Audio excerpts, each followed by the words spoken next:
Hello friends, ఇది వచ్చేసరికి LG dual inverter AC అనమాట. ఏసీ ప్రాబ్లం వచ్చేసరికి ఇండోర్ యూనిట్లో కూలింగ్ అనేది రైట్ సైడ్ వస్తుంది, లెఫ్ట్ సైడ్ అయితే రావటం లేదని కంప్లైంట్ అయితే చెప్పారు. నార్మల్ ఏరియా వస్తుందని చెప్పారు. మనం వెళ్ళి చెక్ చేస్తాం. చూసుకున్నట్లయితే డిశ్చార్జ్ పైప్ కూడా ఫుల్గా ఐస్ ఫార్మేషన్ అయితే అయిపోయింది. అంటే అవుట్డోర్ యూనిట్లో రిఫ్రిజిరెంట్ అనేది అంటే గ్యాస్ అనేది తక్కువగా ఉన్నప్పుడు ఇలాంటి ప్రాబ్లం అయితే ఫేస్ చేయాల్సి వస్తుంది. సో ఇప్పుడైతే ఇది రీఫిల్ చేసుకోవడం ద్వారా మన ప్రాబ్లం అయితే సాల్వ్ అవుతుంది.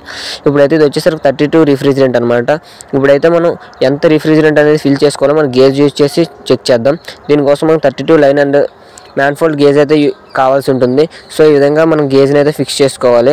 మనం అవుట్డోర్ యూనిట్లో ఇప్పుడు రన్నింగ్ ప్రెజర్ అయితే తీసుకుంటాం కాబట్టి అవుట్డోర్ యూనిట్ అనేది రన్నింగ్లో ఉండాలన్నమాట.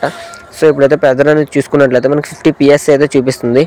సో అంటే మనకి నార్మల్గా 32 ప్రెజర్ అనేది 120 to 140 మధ్యలో అయితే ఉండాలి. సో మిగతా రిఫ్రిజిరెంట్ అంతా లీక్ అయిపోవడం వల్ల ఇలా అయితే అవుతుంది. సో ఇప్పుడైతే మనం గ్యాస్ అనేది రీఫిల్ చేసుకోవడం ద్వారా ఈ ప్రాబ్లం అయితే సాల్వ్ అయితే అయిపోతుంది. నెక్స్ట్ మన ఫుల్ వీడియోలో గ్యాస్ అనేది ఎలా ఫిల్ చేసుకోవాలో వీడియో అయితే పోస్ట్ చేస్తాను.